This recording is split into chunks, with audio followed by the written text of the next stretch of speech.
오늘은 글씨 쓰는 방법에 대해서 좀 알아보도록 하겠습니다. 도면에 글씨를 쓰는 방법입니다.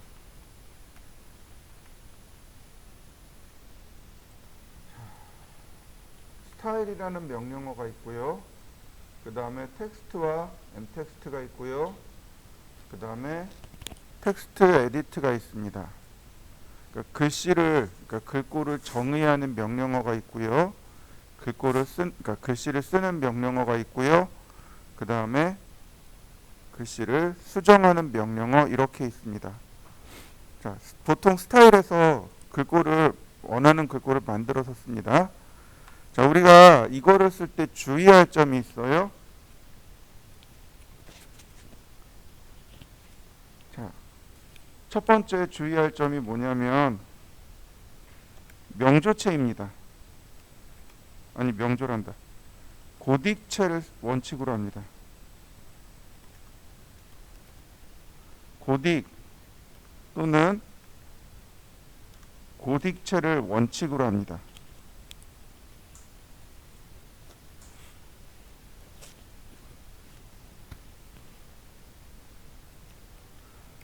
자, 이거는 KS에 딱 명시되어 있어요. 설계 도면은 고딕을 원칙으로 합니다. 라고 딱 정의되어 있습니다. 궁서나 도둠이나 뭐 이런 거 쓰면 안 돼요. 오로지 고딕을 사용해야 합니다. 자, 두 번째부터는 제가 여러분들한테 권유하는 겁니다. 누구나 다 가지고 있어야 됩니다.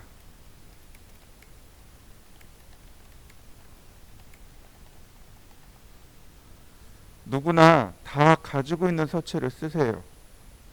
예를 들어서 제가 이동 막걸리채라는 서체를 쓰고 여러분들한테 도면을 줬습니다. 그러면 도면은 해당 글꼴을 찾아요. 어떻게 될까요? 못 읽습니다. 글씨가 전부 다 물음표가 돼서 나와요. 그러니까 누구나 다 가지고 있는 서체를 쓰세요. 자, 3번. 이것도 마찬가지입니다. 제가 여러분들한테 권유하는 거예요.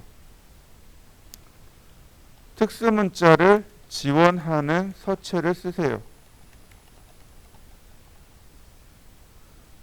그러니까 글꼴 중에 특수문자를 지원 안 하는 글꼴들이 있습니다. 특수문자를 그러니까 지원하는 글자를 써야 돼요. 이게 왜 그러냐면 이제 이런 겁니다. 여러분들 혹시 그 완성형, 조합형 들어보셨나요?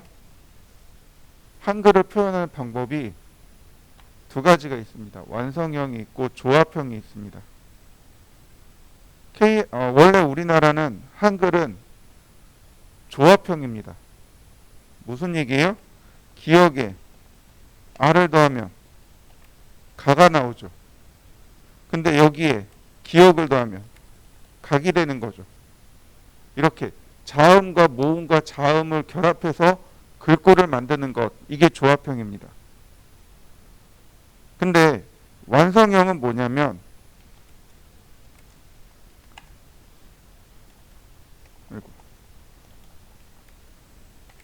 가, 갸, 거, 겨, 고, 교, 구, 규. 모든 글꼴을 서체에다 다 집어넣어야 돼요.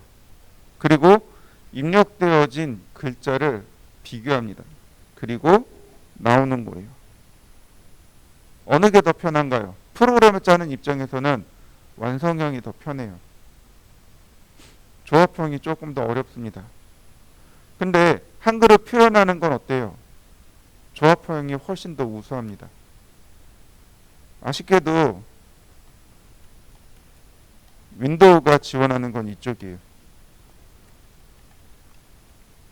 처음에 윈도우 XP 나올 때 우리나라에서 몇 번 요청한 걸로 알고 있어요. 조합형이 우리나라는 맞으니 조합형으로 해주세요라고 몇 번 요청한 걸로 알고 있는데 그 무시됐어요. 그냥 완성형으로 왔어요. 그러면서 샘플로 들어온 서체들이 있습니다. 뭐뭐뭐 들어왔을까요? 우리 너무 잘 아는 서체. 궁서, 도듬, 바탕, 굴림. 할 수 있어. 들어온 겁니다. 이 네 개의 서체는 모든 글꼴이 다 들어있어요. 특수문자까지 다 들어있습니다. 얘네들 쓰는 게 제일 유리한데, 자 보세요. 특수문자를 지원하는 서체. 지금 제가 네 개 설명드렸죠? 이 네 개는 누구나 다 가지고 있죠? 근데 고딕이 되는 건 누구예요? 여기에 만족하는 서체는 결국은 굴림밖에 없습니다. 굴림체 쓰세요. 폰트 안 이뻐요? 네, 쓰셔도 됩니다. 문제는 뭐냐면 이거예요. 거꾸로 쓰면 돼요, 이거를. 예를 들어서 제가 나눔 고딕을 썼어요. 이게 지원 안 될 수 있어요. 근데 거꾸로 생각해 보세요.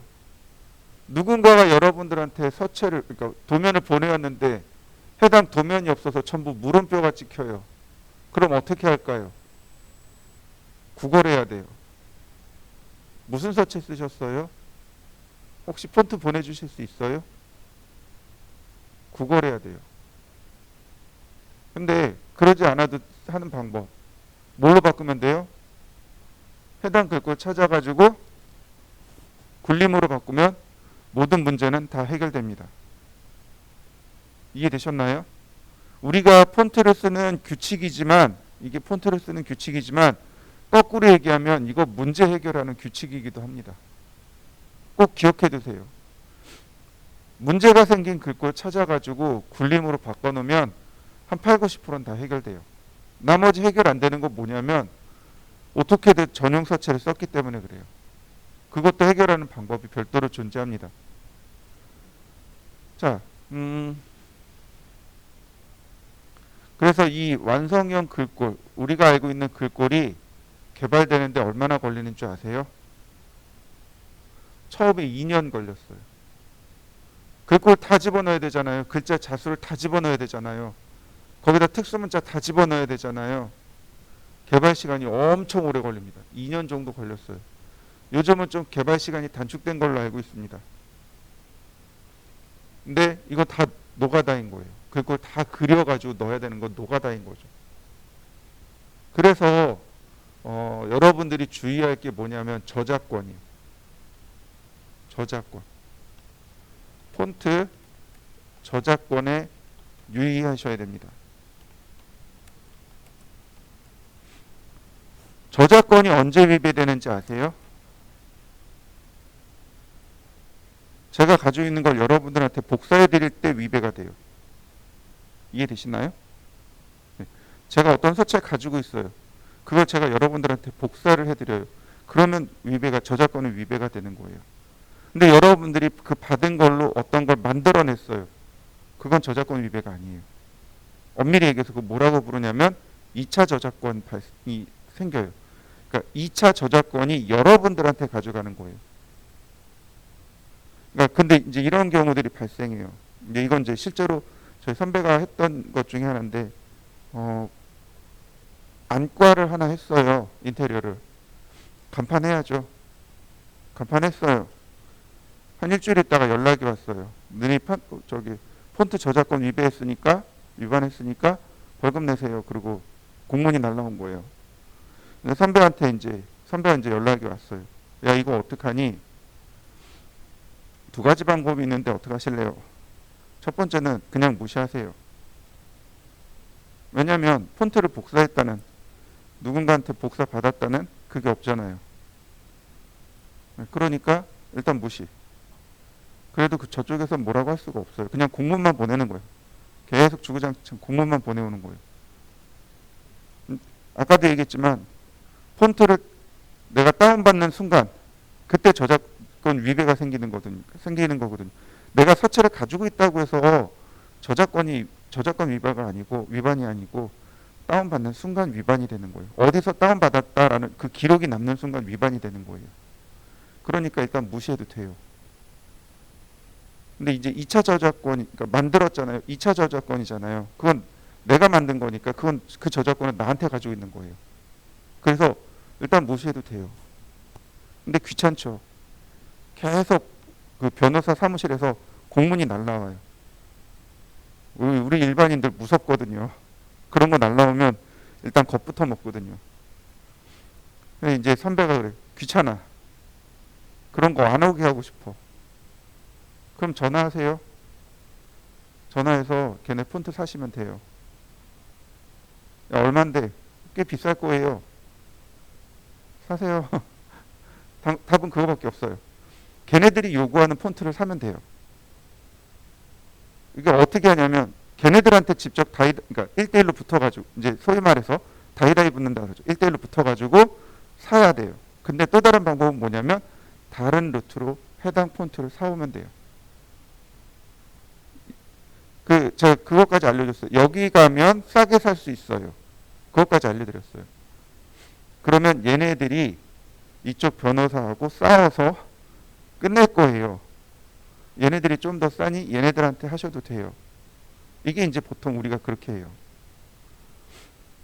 그러니까 프로그램 저작권 위반했어요. 뭐 서체 저작권 위반했어요. 이미지 저작권 위반했어요. 그러면 이제 이렇게 하는 거. 그냥 다 무시해도 돼요. 근데 이제 이미지 저작권이나 프로그램 저작권 무시하면 안 돼요. 근데 이제 이런 폰트 같은 경우는 이제 그런 경우 수들이 있단 말이에요. 이제 프로그램도 똑같아요. 그럼 이제 내가 아는 그 거래처들이 있을 거 아니에요. 거기서 사요. 그러면 이쪽에 법무팀이 있단 말이죠. 이 법무팀이 얘네들한테 연락을 해요. 야, 우리 고객사인데 왜 네가 거기다 전화해? 연락하지 마. 그러면 얘네들이 이제 가는 거죠. 무슨 소리야? 얘네 위반했어. 얘네들이 이거 봐. 얘네 우리 샀어. 이렇게 자기네들끼리 싸우는 거예요. 이게 이제 좀 싸게 하는 방법이에요. 근데 이제 그것도 못 하겠다. 그럼 이제 1대1로 붙어야 돼요. 근데 폰트 하나만 팔지 않아요. 폰트 하나가 3만 원인가 5만 원 해요. 그거 20개에서 30개를 강매해요.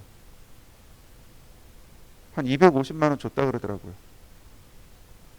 근데 웃긴 건 뭔지 아세요? 1년이에요. 1년짜리예요. 이게 웹으로 인터넷으로 나가는 저작권이 있고 그 다음에 잡지나 이런 매체로 나가는 저작권이 있고 간판으로 나가는 저작권이 또 별도로 있고 방송으로 나가는 저작권이 또 별도로 있어요. 엄청 비싸요. 그러니까 인터넷으로 나가는 저작권이 제일 싸요. 근데 간판이나 이런 쪽으로 나가면 저작권이 되게 비싸요. 그래서 간판 회사에선 폰트가 없어요. 너무 비싸니까 감당이 안 되니까 여러분들이 이제 나중에 간판 회사를 상대할 거잖아요. 전화를 해요. 이거 보내드릴 테니까 출력해 주세요. 그러면 그쪽에서 뭐라 그러면 폰트 다 깨서 오세요. 폰트를 다 깨야 돼요. 그러니까 아웃라인이라고 그러죠. 폰트 아웃라인만 보내는 거예요. 그러니까 이 법무법인에서 간판사한테 아무리 가도 간판사가 꼼짝없는 건 꼼짝도 안 하는 건 무슨 소리? 우리는 폰트 받은 적 없어. 우린 폰트 없어. 받은 적도 없고 다 폰트 깨서 온 거야. 저쪽에다 연락해. 이렇게 되는 거예요. 그러니까 저작권에 대한 문제가 이제 있어요. 생각해 보세요. 내가 2년간 열심히 그려서 하나 만들었는데 누가 카피해서 쓰네. 열받을 수밖에 없죠.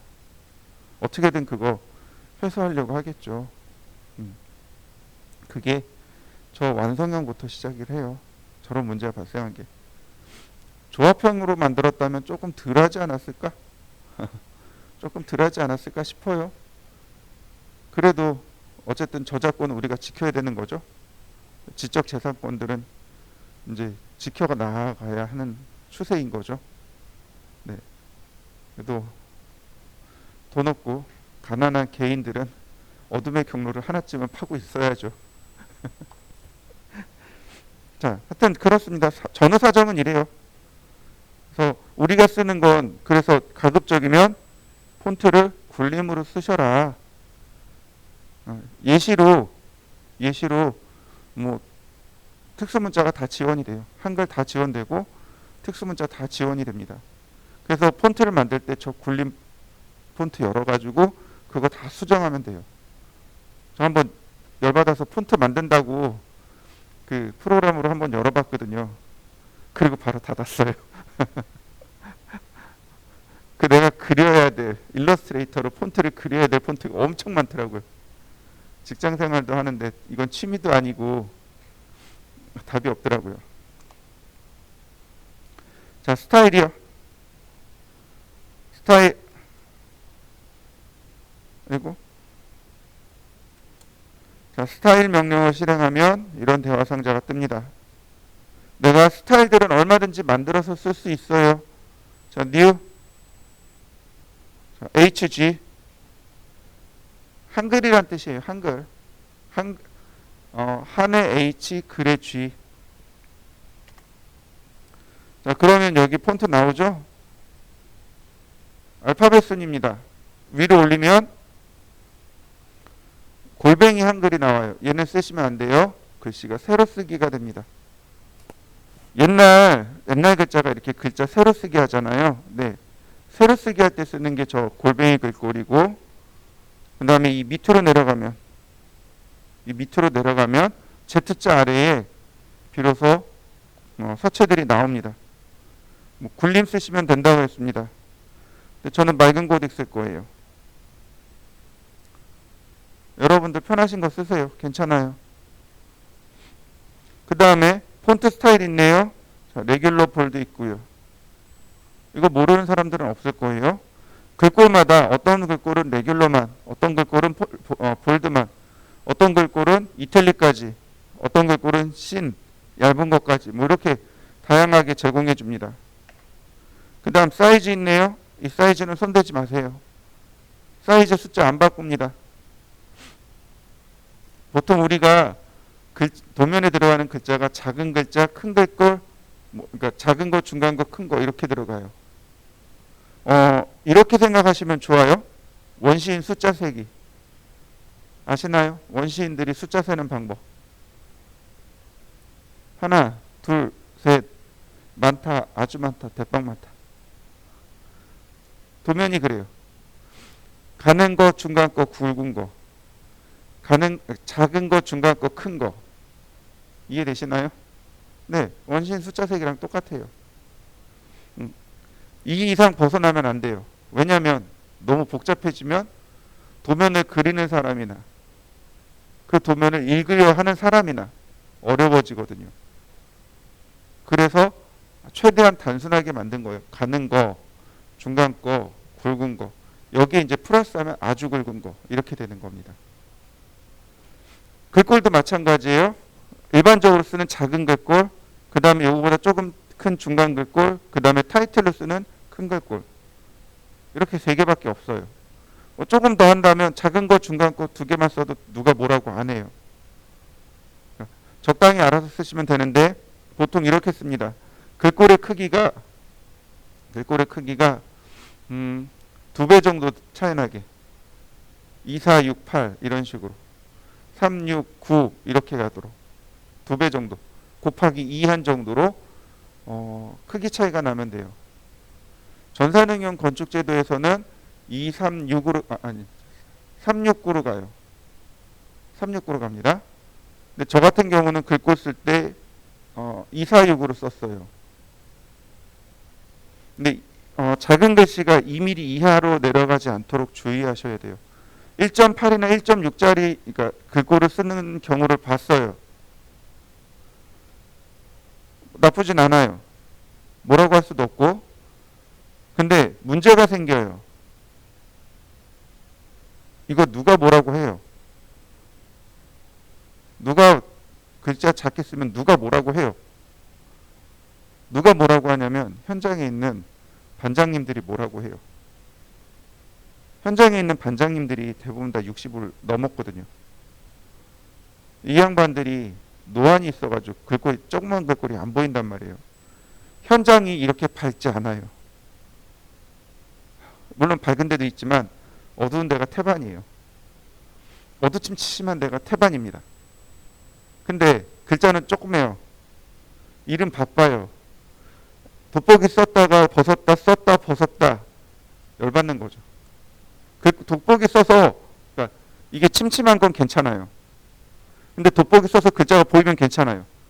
침침한데 그 돋보기 쓰고도 글자가 보일락 말락 그러면 어떻게 돼요? 열받는 거죠. 그럼 이제 대번 한 소리 해요. 도면 누가 쳤는데? 이거 도면 누가 그렸는데? 못 해먹겠네. 그리고 육두문자가 쭉쭉쭉쭉 나가요. 나이 많잖아요. 고침 없어요. 설계 도서 그린 사람들 대부분 다 젊은 애들이거든요. 20대, 30대 애들이 대다수거든요. 그러니까 바로 욕해요. 최소한 신문에 있는 글꼴보단 커야 돼요. 신문에 있는 글꼴이 1.6인가 1.8인가 그래요.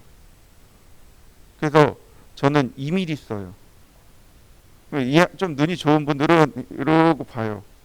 이러고 봐요. 조금 눈이 안 좋으신 분들은 돋보기 쓰면 바로 보여요. 뭐라고 안 해요. 이 양반들은. 오히려 이 양반들이 더 좋아해요. 도면 이쁘다고. 근데 2.5 들어가면 글씨 커요. 글씨 커서 좋아요. 나쁘지 않아요. 좋아요. 다만 도면이 빡빡해질 뿐이죠. 적당히 타협을 해야 됩니다. 저 같은 경우는 2465 쓰고, 근데 우리는 기본값을 쓸 겁니다. 수업 중이니까 기본값을 쓸 거예요. 기본값은 2.5mm입니다. 그러면 글꼴이 2.5, 5, 10 이렇게 가면 되나요? 뭐 어쨌든 그건 편하신 대로. 그래서 여기 있는 글꼴을 바꾸면 안 돼요. 내가 여기다 글꼴을 지정해 놓으면 글꼴이 고정돼 버립니다. 글꼴의 높이가 고정돼 버려요. 나는 축척에 따라서 글씨가 커지기도 하고 작아지기도 해요. 성향에 따라서 어떤 사람은 2.5mm, 어떤 사람은 2mm, 어떤 사람은 6mm를 쓰는데 거기다 축척에 따라서 이게 다 바뀌어야 되는데 여기다 써버리면 어떻게 돼요? 글꼴이 고정이 돼버린단 말이죠. 못 써요. 그래서 쓰지 말라는 거예요. 그 다음 이펙트. 왼쪽에 여기 프리뷰가 있습니다. 자, 업사이드 다운. 글씨가 위아래로 뒤집어집니다. 백워드. 글씨가 거꾸로 써집니다.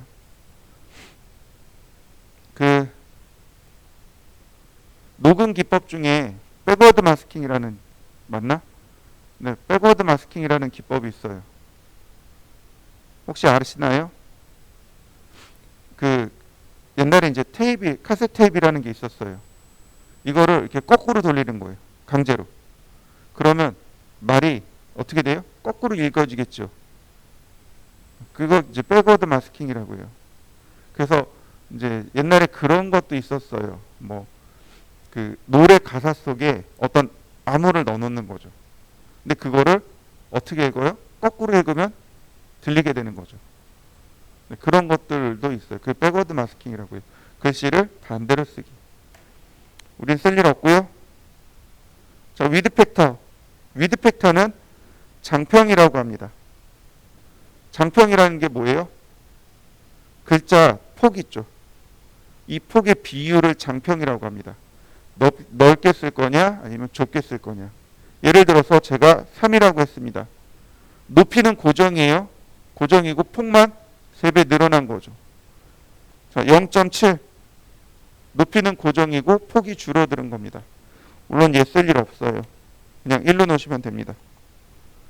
그 다음 오빌크 기울기란 뜻이에요. 30도. 글씨가 기울어진 거 보이시나요? 네, 이탈릭체처럼 글씨를 기울게 하는 걸 오빌크라고 합니다. 역시 얘도 바꿀 일은 없습니다. 자, 글꼴 중에 우리가 기억해야 될 글꼴이 하나 더 있습니다. 여기 txt.shx라고 하는 글꼴 보이시나요? shx. 자, 이게 무슨 얘기냐면 우리가 사용하는 글꼴이 여기다 쓰죠. 우리가 사용하는 글꼴이 뭐뭐뭐뭐.ttf 그 다음에 뭐뭐뭐.fon 이런 것들이 있어요. 그 다음에 뭐뭐뭐뭐.shx 이렇게 두 종류의 글꼴이 이렇게 두 종류의 글꼴이 있습니다. 앞에 제가 별표 찍어놨잖아요. 이거 모든이란 뜻입니다. 모든이란 뜻이에요. 윈도우 운영체계에 사용하는 방법 중에 별표를 찍는 건 모든이란 뜻입니다. 예를 들어서 이런 식으로 써요. A 별표 점 ttf 무슨 뜻일까요? A로 시작하는 모든 이름 중 확장자가 ttf인 파일들 이란 뜻입니다. 이거 이렇게도 써요. 그럼 뭐예요? 파일들 중 A로 시작하는 파일 이런 뜻입니다. 이렇게도 써요. 이렇게요. 모든 A 모든 중간에 A가 들어간 글꼴이란 뜻이에요. 그러니까 중간에 A가 들어간 파일이란 뜻입니다. 이거 윈도우 운영체계에서 사용하는 방법입니다. 여러분들 파일 검색할 때 쓰는 방법 중에 하나예요. 항상 모든 시간마다 이 얘기를 하는데 그게 너무 아쉬워요. 운영체계를 여러분들이 잘 모른다는 거죠. 윈도우를 제대로 공부한 적이 없어요. 그래서 수업 시간에 힘들어요. 캐드는 운영체계를 잘 다룰 수 있어야 되거든요. 최소한 오토캐드를 쓰려면 운영체계를 알아야 돼요. OA를 이해하고서 오토캐드를 써야 돼요. 그런데 요즘 윈도우가 너무 쉽잖아요. 그러니까 학교건 학원이건 어디서든 OA를 안 가르쳐줘요. OA 가르쳐주는 데가 없어요. 그러니까 막 이제 답답한 거죠, 저는. 캐드는 OA를 쓰라고 하는데 얘는 OA가 없죠. 아들내미가 고2인데 알트 탭을 모르더라고요. 자, 그 윈도우 키하고 알파벳 E를 누르면 파일 탐색기 뜨죠. 맞나요? 안 해보셨나요? 그 키보드 왼쪽 윈도우 키하고 알파벳 E 눌러보세요. 그러면 이렇게 파일 탐색기 뜹니다. 이런 거.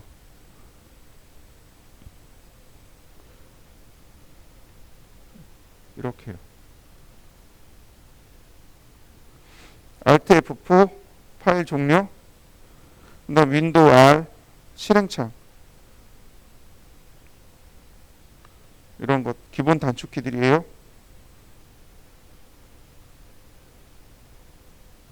이런 것들. 그 다음에 윈도우 D 이런 것들은 기본이죠. 자, 보세요. 제가 다시 한번 보여드릴게요. 파일들이 쭉 있죠. A자를 찾아가고 싶어요. A로 시작하는 서체를 찾고 싶어요. 휠을 돌리지 말고 A를 누르세요. A자로 쫓아갑니다. 이거 윈도우에서 쓰는 기본 단축키들이에요. 굴림을 쓸 거예요. 굴림을 찾을 겁니다. 굴림이 어디 있어요? Z자 밑에 있죠. 그러니까 Z자를 누르면 바로 굴림을 찾을 수 있단 말이죠. 이해되시나요? 얘만 그런 게 아니에요. 얘만 그런 게 아니에요. 자, 라인 타입. 로드. 자, 팬텀. P죠. 알파벳 P를 누르면 돼요. 그럼 이게 찾아진단 말이죠. 보세요. 자, 어디로 갈까요? 윈도우즈. 여기 파일 많잖아요. 자, W. 그럼 W로 바로 쫓아가요. 이게 윈도우에서 쓰는 기본 글꼴이에요. 기본 방법이에요. 근데 여기 탐색기 있죠. 자, A 별표 점 별표 A로 시작하는 것만 쭉 찾아주는 거 보이시나요? 이게 검색할 때 쓰는 방법이에요.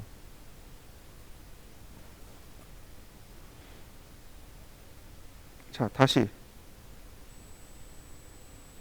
그러니까 이렇게 쓰는 거예요. 그래서 앞에 별표 그러면 파일 이름은 상관이 없어요. 모든 파일들 중 뒤에 확장자가 ttf로 끝나는 것. 트루 타입 폰트라고 합니다. 그리고 별표점 FON 폰트예요. 이 두 개는 윈도우 서치입니다. 무슨 얘기냐면 이 두 개는 어디로 가느냐? 여기로 가요. 폰트로 갑니다. 폰트. 윈도우 폴더에 폰트라는 폴더가 있습니다. 일로 들어가요. 좀 많아요. 느려요. 일로 들어옵니다. 이해되시나요? 그거 복사해서 여기다 붙여넣기 하면 돼요. 트루타입 폰트, 그러니까 TTF나 F5에는 여기다 붙여넣기 하시면 돼요. 근데 SHX는 오토캐드 전용 서체입니다. 여기다 넣으면 안 돼요. 못 읽어요. 자, C 드라이브에 프로그램 파일지에 오토데스크에 오토캐드에 폰트 여기 들어가요. SHX 파일은 여기 들어가요. 이해되셨나요? 심지어 사용하는 메모리가 TTF나 F4에는 2바이트 폰트입니다. 근데 얘는 4바이트예요. 4바이트입니다. 이해되셨나요? 어때요? 2배 더 크죠? 그래서 빅폰트라고 합니다. 글꼴이 큰 게 아니고 큰 글자가 크다는 뜻이 아니고 메모리를 더 많이 쓴다는 뜻이에요. 2바이트, 4바이트 이렇게 얘기해요.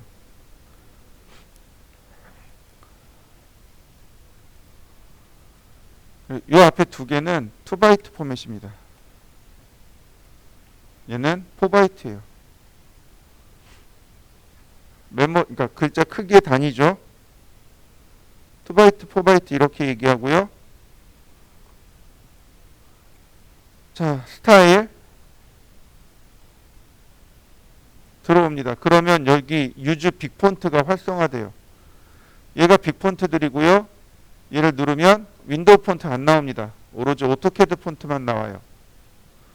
여기 빅폰트를 풀어야만 오토캐드 폰트가 나옵니다. 이렇게 SHX로 끝나는 것들은 밑으로 내리면 WH로 시작하는 파일들이 있습니다. 저게 한글 파일이에요. WH로 시작하는 저 파일, 빅폰트가 한글 지원하는 폰트입니다.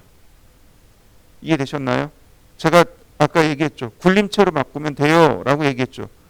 근데 한 20%에서 10%는 안 바뀝니다 라고 하는 것, 그게 바로 얘예요. 얘예요. 뭘로 바꾸면 돼요? 찾아서 WH로 시작하는 폰트로 바꾸면 됩니다.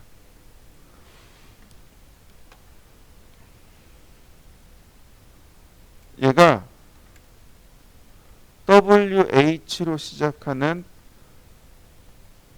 폰트로 바꾸면 해결이 돼요. 자, 스타일 제가 굴림으로 놨습니다. 자, 어플리 클로즈. 자, 여러분들도 한번 설정해 보시죠. 자, 이번엔 텍스트하고 엠텍스트인데 어넌테이트에 들어가시면 바로 이 부분이에요. 여기 우리가 계속 홈텍스트 썼죠. 여기 텍스트가 있고 어넌테이트에 가면 여기 스타일이라든지 글자의 크기라든지 이렇게 잘 정리되어 있습니다. 폰트 여기서 지정할 수 있고요. 폰트가 두 종류가 있습니다. 멀티라인 폰트가 있고 싱글라인 폰트가 있습니다. 아니, 싱글라인 텍스트가 있어요. 텍스트가 싱글라인 텍스트고 엠텍스트가 멀티라인 텍스트입니다. 이 둘 다 글씨 쓰기입니다. 자, 텍스트 그러면 글자의 유형 HG, 글자의 높이 2.5mm, 그 다음 justify, 자리 맞춤이 왼쪽 정렬 이렇게 되어 있습니다. 캐드는 물어봅니다. 시작점을 이렇게 시작점 지정하면 글자 높이 물어봐요. 2.5mm 엔터. 그 다음 각도 0도 엔터. 그러면 이와 같이 글씨를 쓸 수 있습니다.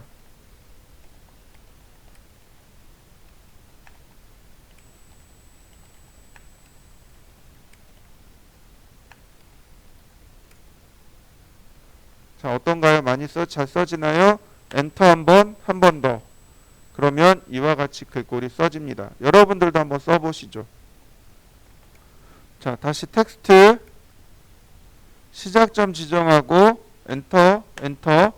분명히 싱글 라인이라고 했습니다. 근데 어떤가요? 여러 줄 써지는 거 보이시나요?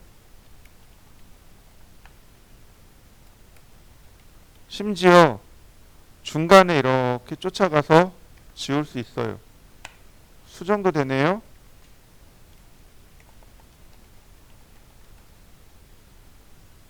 자, 그런데 종료할 겁니다. 종료하는데 엔터 2번 누르지 마시고요. 컨트롤 키를 누른 상태에서 엔터. 그럼 한 번에 종료가 됩니다. 자, 종료시켰어요. 그랬더니 어떻게 돼요? 쓸 때는 여러 줄이지만 글씨를 쓸 때는 여러 줄 쓰기지만 종료하고 나면 이와 같이 한 줄 쓰기로 변합니다. 이걸 다이나믹 텍스트라고 해요. 동적 글꼴이란 뜻으로, 그래서 얘의 단축키가 DT입니다. 다이나믹 텍스트예요.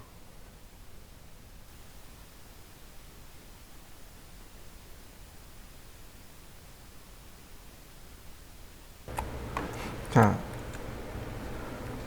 이렇게 텍스트는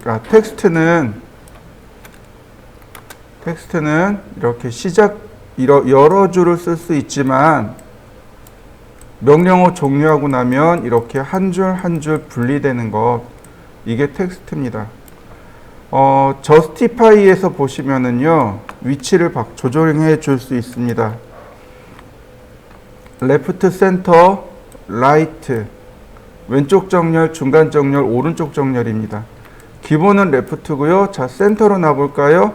자, 클릭하고 2.5 엔터, 각도 0도 엔터.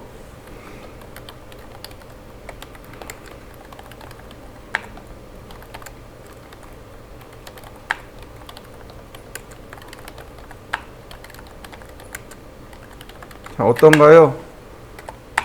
가운데로 정렬된 거 보이시죠? 여러분들도 한번 해보시죠.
자, 다시 또 볼까요?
자, 또 보실까요? 자, 얼라인은 그 건너에 있는 피트하고 함께 보셔야 돼요. 얼라인은 정렬하다라는 뜻이잖아요. 글씨를 시작과 끝을 정렬, 고정시킨 겁니다. 대신에 글자 높이가 자유롭게 변해요. 자, 이런 식이죠. 텍스트. 자, 얼라인. 시작점, 끝점. 자, A. 글씨가 엄청 커졌네요. 네. 이 시작점에서 끝점까지 글자를 채워 넣어야 돼요. 글자를 채워 넣는데 글자가 한자잖아요. 글자 한자를 끝까지 채워 넣는 겁니다. 그러니까 글자가 커질 수밖에 없어요. 그런데 글자 수가 많아지면 어떻게 될까요?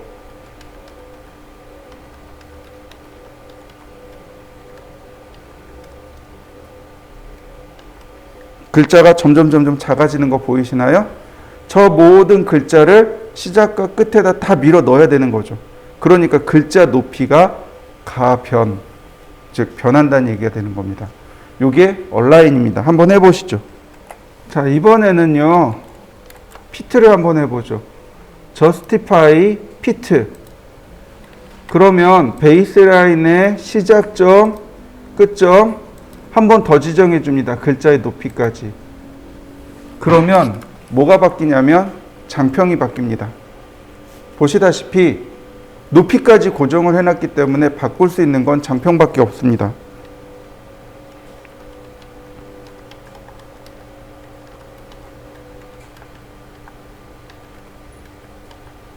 이렇게요. 장평을 바꾸는 건 피트. 한번 해보시죠. 자, 다시 한번 볼까요? 라인 50mm, 그 다음 옵셋 8mm.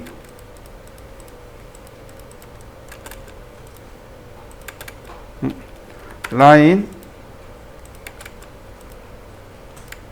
옵셋 30mm, 아니 20mm. 제가 이렇게 간단하게 표를 만들었습니다. 여기다가 표를 작성할 예정이에요. 자, 보통 이런 데다가 제목을 여기다 쓰잖아요. 그러면 제목은 중심점이 여기 있죠. 그래서 글자가 센터 정렬이기도 하지만 이렇게 중간 정렬이기도 합니다. 그게 뭐냐면 자, 미들입니다. 텍스트 justify 미들. 미들이 문자의 센터 정렬, 중간 정렬이면서 이 높이도 중간인 위치, 얘가 미들입니다. 그래서 미들, 중간점 클릭하고 글자 높이 엔터, 각도 0도. 자, 이렇게요. 미들로 잡히는 거 보이시나요? 자, 한번 해보실까요?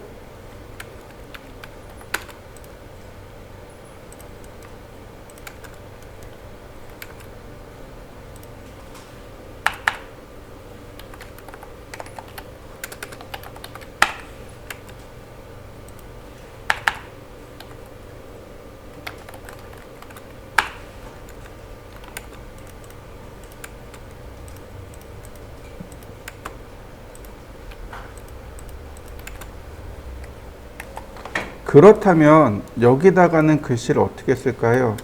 여기는 이렇게 글자 높이가 여기 맞아야 되잖아요. 여기 딱 붙일 수는 없고 약간 띄워야 되겠죠?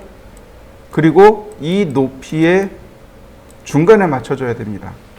예를 들어서 이런 식으로요. 옵셋 2mm, 옵셋 4mm. 자, 필렛. 바로 요 점이 시작점이네요. 다이나믹 텍스트 justify. 네, 여기요. TLTC, TR, MLMC, MR, BLBC, BR. 자, TLTC, TR이란 얘기는 탑 레프트, 탑 센터, 탑 라이트입니다. 다시 말하면 글자의 위치가 여기란 뜻이에요. 여기가 TL, 여기가 TC, 여기가 TR입니다. MLMC, MR은 중간이에요. 여기입니다. ML, MC, MR, BLBC, BR은 여기에요. BL, BC, BR. 그렇다면 이런 경우는 미들, 레프트가 되겠군요. 클릭하고 글자 높이 엔터 엔터. 오늘 날짜 2022 0304. 어떤가요? 딱 중간에 맞춰진 거 보이시나요? 상황에 따라서 어떤 때는 미들 레프트를, 어떤 때는 바툼 라이트를 쓰기도 합니다. 상황에 따라서 쓰셔야 돼요. 자, 한번 해보실까요? 자, 다시 봅니다. 한글은 사실상 얘가 필요가 없는데요. 영문이 조금 필요해요. 카피. 자, 보시죠. 뭐가 문제냐면 이거예요. 텍스트, justify, left, center, right가 있잖아요. 자, left, 일반적으로 left를 써보죠. 여기 2.5mm. 자, 다른 건 문제가 안 되는데 이렇게요. 글자가 내려간 거, G자가 이 기준선 밑으로 내려간 거 보이시나요? 네, 얘가 문제가 돼요. 영어 대문자도 저렇게 글자가 밑으로 내려간 게 없어요. 한글도 저렇게 글자가 밑으로 안 내려갑니다. 누구만 그러냐면 영어 소문자만 저래요. 그래서 문제가 생겨요. 자, 보세요. 카피. 자, 이 부분. 여기가 탑라인입니다. TL, TC, TR이 생기겠죠. 그죠? TL, TC, TR입니다. 여기가 레프트, 센터, 라이트예요. 그러면 여기서 드리는 질문, BLBC, BR은 어딜까요? 한글은 레프트, 센터, 라이트하고 BLBC, BR이 똑같습니다. 영어만 달라요. 영어 소문자만 달라요. 바툼 라인이 어디냐면 바로 여기예요.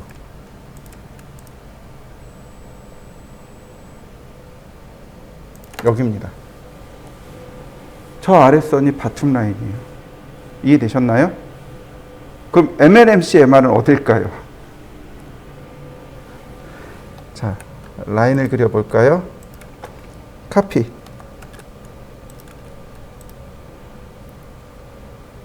네, 여기입니다. MLMC, MR이 바로 저기예요. 그럼 하나 더, 미들은 어딜까요?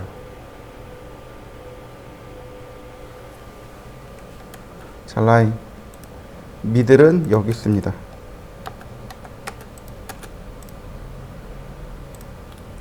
이해되시나요? 네. 여기가 미들이에요. 한글은 미들과 미들 센터의 위치가 똑같아요. 그 다음 BL, BC, BR과 레프트, 센터, 라이트가 똑같습니다. 누구만 그런다고요? 영어 소문자만 저래요. 이해되셨나요? 네, 이거에 따라서 차이가 왔다 갔다 해요. 영어 소문자만 기억하시면 됩니다. 미들 레프트, 미들 센터, 미들 라이트는 바로 여기가 베이스 라인이에요. 이게 베이스 라인이라고 하는 겁니다. 이 베이스 라인과 탑 라인의 중간이 MLMC, MR이 생기는 거고, 바툼이잖아요. 아랫줄이잖아요. 아랫줄. 미들은 글자 전체의 중간이라는 뜻이에요. 그래서 위치를 그렇게 생각하시면 됩니다. 자, 이해되셨나요? 네. 하나 더 보죠. 자, 텍스트 2.5, 각도 45도.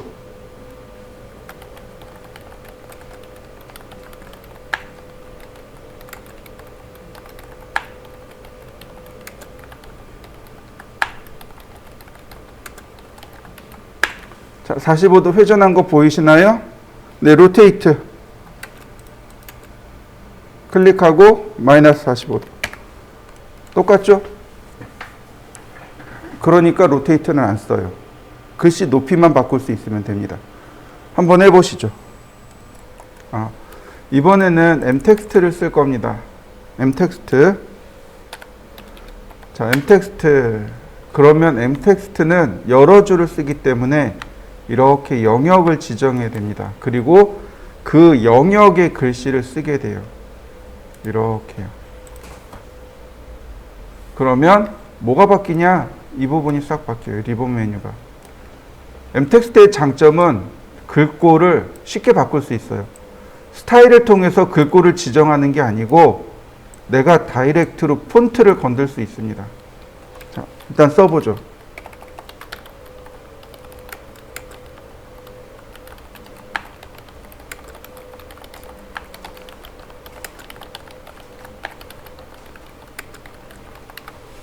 자, 그래서 영역을 지정하고 네, 글꼴도 바꾸고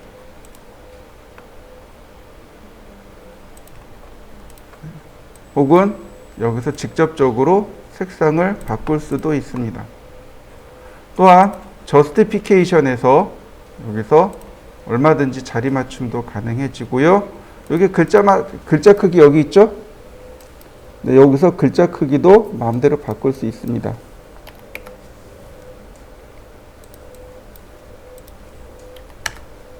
이런 식으로 글자 크기도 마음대로 바꿔줄 수 있습니다.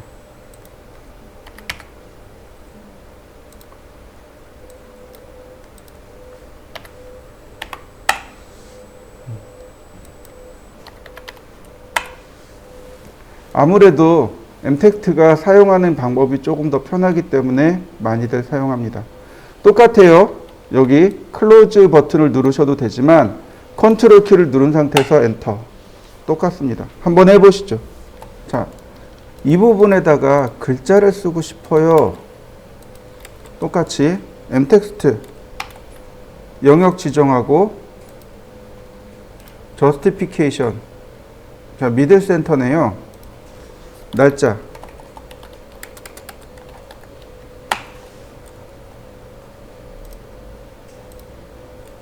똑같이 미들 센터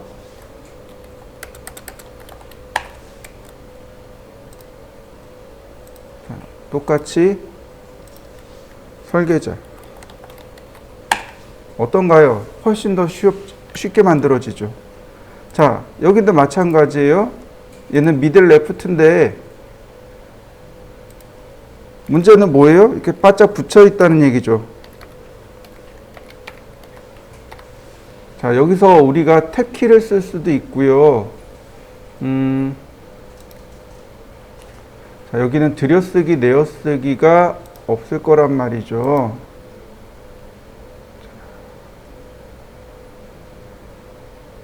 이건 중간에 들어가는 거고, 이건 전체 맞춤이고, 자, 그럼 여기 이 부분에서 맞춰보시죠.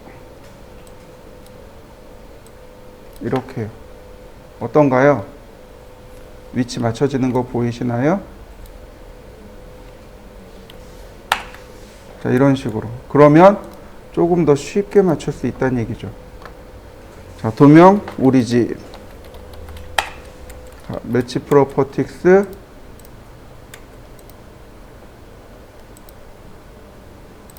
자, 이런 식이 되겠죠. 자.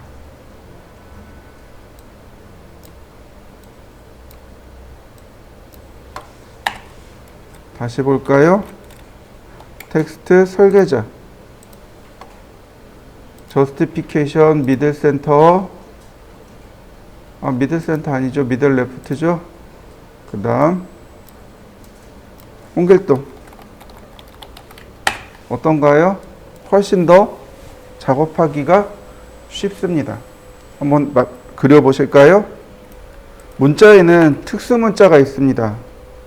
%%C라고 쓰는 거하고 %%D, %%P, %%U, %%O, %%K 이렇게 됩니다. 얘가 파이입니다. 한자 아니 기억의 아니다. 쌍기역의 한자키. 쌍기역의 한자키를 누르면 이렇게 나옵니다. 자, 파이키. 그 다음에 각도. 기역의 한자키. 자, 기역의 한자키.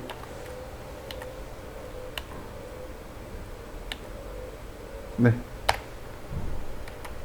그 다음에 얘가 공차. 얘가 뭐였지? 리을의 한자였던가?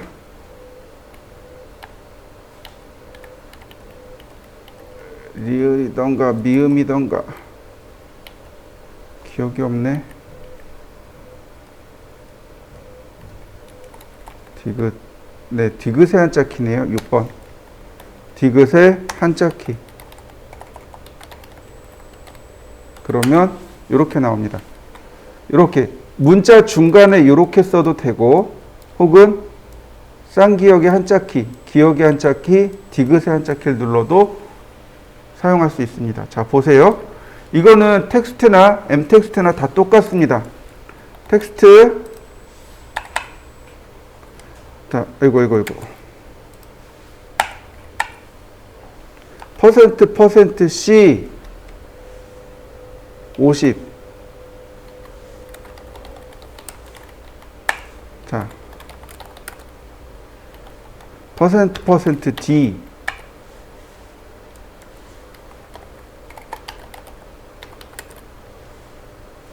퍼센트 P. 자, 이해되시나요? 한번 해보실까요? 자, 디텍스트 시작점 지정하고 엔터. 자, 퍼센트 U 언더라인입니다. 그러니까 이렇게 쓰고 나면 이렇게 밑줄이 그려집니다. 그 다음에 퍼센트 U를 한 번 더 써주면 이렇게 밑줄이 끊어져요.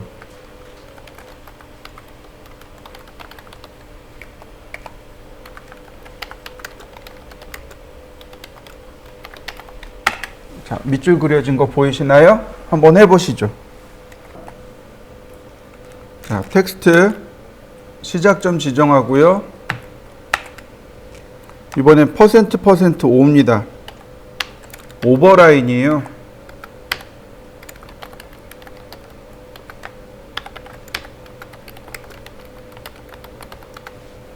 자, 윗줄 그려진 거 보이시나요? 같이 합니다. 퍼센트 K.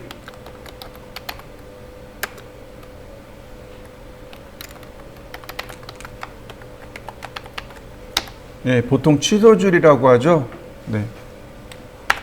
자, 한번 해보시죠. 윗줄 긋기, 취소줄 긋기, 밑줄 긋기. 우리가 보통 타이틀을 그려요. 서클, 반지름, 자, 10mm, 뭐 8mm, 쿼드란트에서 100mm, 쿼드란트에서 이렇게요. 그 다음 랭슨 델타 5mm. 자, 한 번 클릭, 여긴 두 번 클릭, 이렇게요. 물론 조금 더 짧게 할 수도 있습니다. 랭슨 델타 3mm. 이런 식으로요.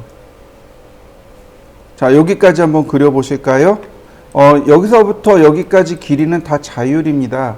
어떤 딱 정해져 있는 게 아니에요. 이 원도 정해져 있는 건 아니지만 보통 반지름 8에서 10을 많이 사용합니다. 자, 한번 해보시죠. 위에 글씨는 쿼드란트 여기에 맞추면 되고요. 아래 글씨는 이 중간에다 맞추면 되겠는데요. 글자 크기가 이 아래에 있는 건 3mm예요. 뭐 2.5mm 쓰셔도 돼요. 혹은 2mm 쓰셔도 돼요. 다만 요 간격, 글자와 글자 사이에 요 간격이 있을 거 아니에요. 얘를 2mm 정도 띄운다고 생각하시면 돼요. 2mm요. 그러면 여기 써 있는 글자 크기가 3mm면 총 5mm가 떨어진다. 옵셋 5mm 이렇게요. 그러면 글자가 여기에 이렇게 쓰여지겠죠. 그 다음 다른 하나는 어디냐면 바로 여기에 쓰여지는 겁니다. 이 높이에 맞춰서 쓰는데 글자 높이가 2mm. 자, 디스턴스 여기서부터 여기까지가 8mm예요. 그러면 글자 높이는 6mm가 되겠군요. 옵셋 8mm 이렇게요. 자, 한번 해보실까요? 자, 텍스트 m텍스트를 쓰는 겁니다. 시작점은 여기, 끝나는 점은 여기 이렇게요. 자, 그 다음에 글씨 크기 6mm 엔터. 얘는 탑 레프트가 기준입니다. 평면도 맑은 고딕이 조금 크네요. 5mm. 네. 다음. 자, 여기가 기준이에요. 그러니까 저스티피케이션 바텀 라이트. 글자 크기 2.5 뭐 3mm 주셔도 좋고요. 그 다음 스케일.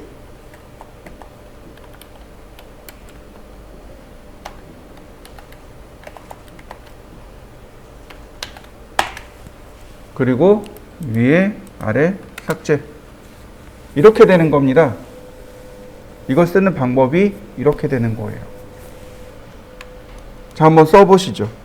그리고 기존에 쓰여진 글씨를 수정할 때 쓰는 방법입니다. 기존에 글씨 쓸 때 수정하는 방법은 텍스트 에디트. 자, 에디트 그리고 글씨를 클릭하면 됩니다. 그러면 이와 같이 수정해 줄 수 있어요.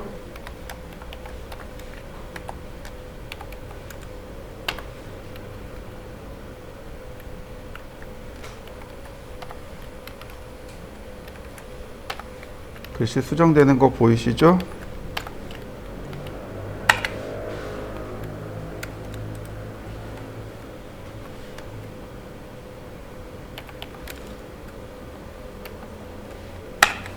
이런 식으로 얼마든지 글씨 수정할 수 있습니다.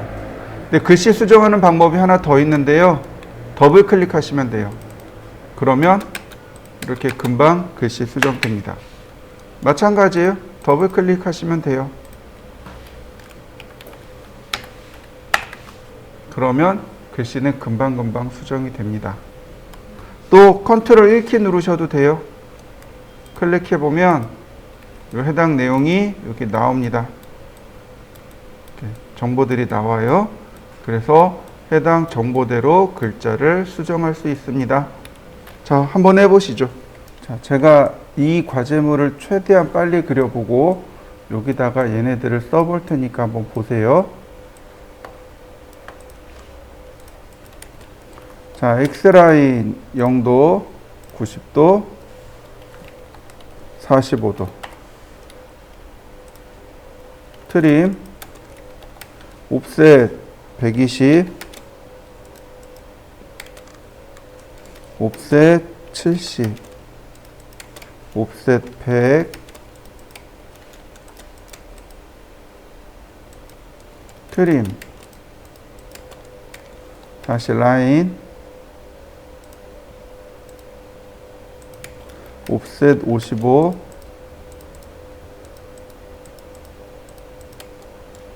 자, 필렛, 트림,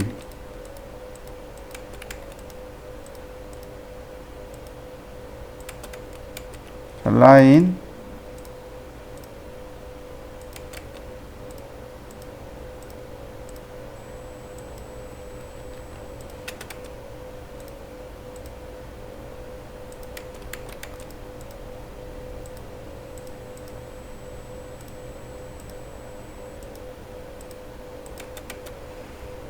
그 다음 옵셋 10mm, 옵셋 30mm, 로테이트 플러스 24도, 마이너스 24도, 필렛, 옵셋 10mm, 옵셋 77mm. 자, 라인 이 부분이죠. 카피,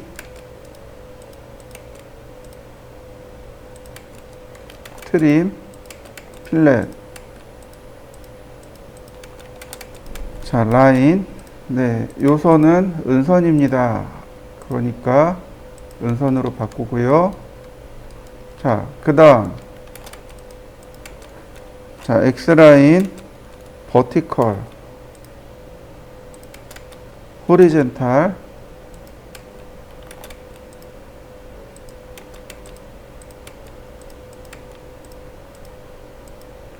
자, 이런 모습이네요. 자, 똑같이 옵셋 30mm. X라인, 버티컬. 이걸 지우면 안 되는 거였는데. X라인, 버티컬. 카피.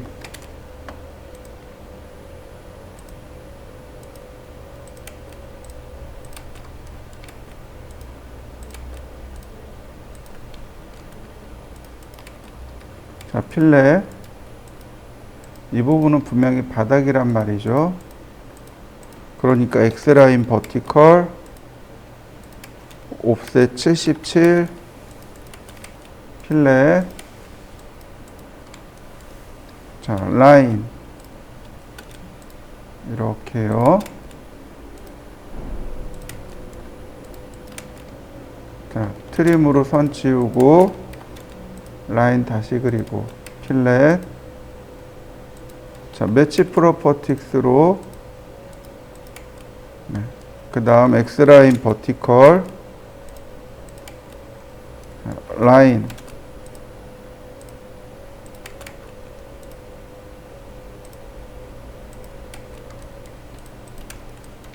그리고 트림. 자, 이렇게 두 개는 은선 처리하고요. 자, 서클. 자, 작게 합니다. 얘는 반지름 6mm. 라인. 자, 60mm. 라인. 옵셋 6mm. 자, 옵셋 5mm.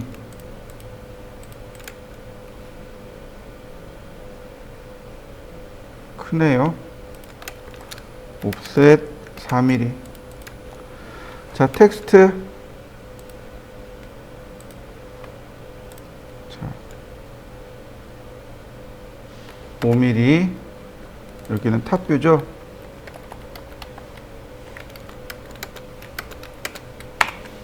그 다음 다시 봅니다. 여기는 바툼 라이트.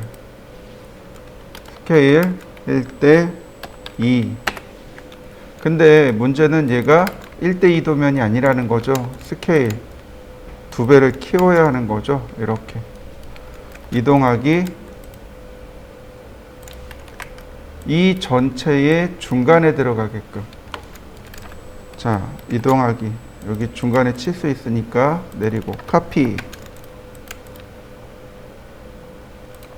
다시 한번 카피. 자, 이렇게 모습이 완성이 되는 거죠. 얘는 프론트.